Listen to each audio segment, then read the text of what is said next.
কিন্তু আজও কি বাংলাদেশ বৈষম্য মুক্ত না। তাই আমরা এখন রোজার মাস, এটা সত্য আমাদের কষ্ট হচ্ছে, আমাদের আন্দোলনকারী সবার কষ্ট হচ্ছে, কিন্তু আমরা তাও রাজপথে। আমরা বৈষম্যের বিরুদ্ধে ছিলাম, আছি এবং থাকবো। যেই বৈষম্যের কবর রচনা হয়েছে মানে জুলাই আন্দোলনে, সেই বৈষম্যকে আমরা আর কবর থেকে উঠতে দিতে চাই না। নব বৈষম্য প্লাস যে ঢাবিকোটা চালু হয়েছে, আমরা এই ঢাবিকোটারও কবর দিতে চাই।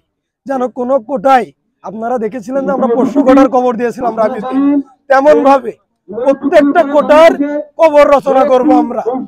না হলে যে রাজপথ আছে, আমাদের স্থান অবশ্যই পড়ার টেবিল, আমরা ছাত্র।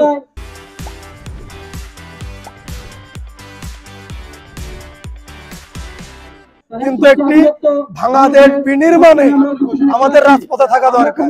তাই আমরা রাজপথে, এবং আমরা ডিসেন্ট্রালাইজ বাংলাদেশ চাই, যেখানে যে যোগ্য সে তার যোগ্যতার ভিত্তিতে উঠে আসুক। হোক সে বাংলাদেশের সবচেয়ে প্রান্তিক অঞ্চলে, হোক সে বাংলাদেশের সবচেয়ে কোণঠাসা অঞ্চলে, কিন্তু যে যোগ্য সে বাংলাদেশের প্রধানমন্ত্রী হোক, সে বাংলাদেশের সর্বোচ্চ জায়গায় যাক, এটাই আমাদের চাওয়া।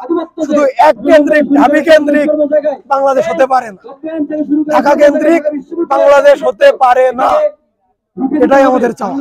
স্পষ্ট, আমরা এই যে ঢাবিজমের আধিপত্য, এই যে ঢাকা কেন্দ্রিক বৈষম্য, আমরা এটা থেকে মুক্ত হওয়ার জন্য এখানে আজকে জড়ো হয়েছি।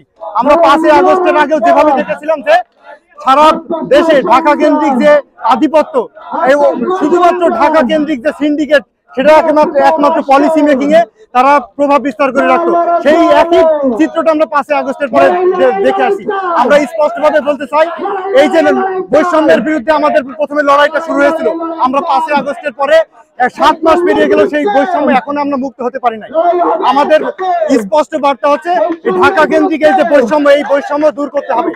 আমরা স্পষ্টভাবে আমাদের বলতে হবে যে সারা বাংলাদেশে জুড়ে প্রচুর মেধাবী মানুষ আছে, শুধু মেধাবী মানুষ শুধু ঢাকায় নাই।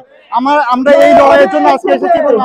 আমাদের এই লড়াই ততক্ষণ পর্যন্ত চলবে যতক্ষণ পর্যন্ত না আমরা সরকারিভাবে উপদেষ্টা মন্ডলী থেকে কোনো রকম রেসপন্স না পাবো, সুষ্ঠু রেসপন্স না পাবো, ততক্ষণ পর্যন্ত আমাদের লড়াই চলবে।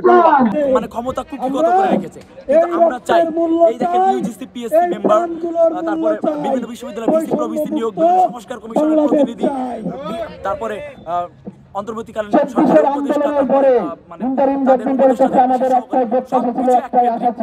তাহলে অন্য কোনো বিশ্ববিদ্যালয় বা অন্য কোনো স্টেটের কি এই যোগ্য মানুষগুলো নাই? আমরা চাই ডিসেন্ট্রালাইজকরণ, আমরা চাই প্রান্তিক থেকে প্রান্তিক অঞ্চলে যে মানুষটা যোগ্য, সেই মানুষটাকে যেন উঠিয়ে এনে তাকে আমরা ঢাকা কেন্দ্রিক সবকিছু এটা দিব না।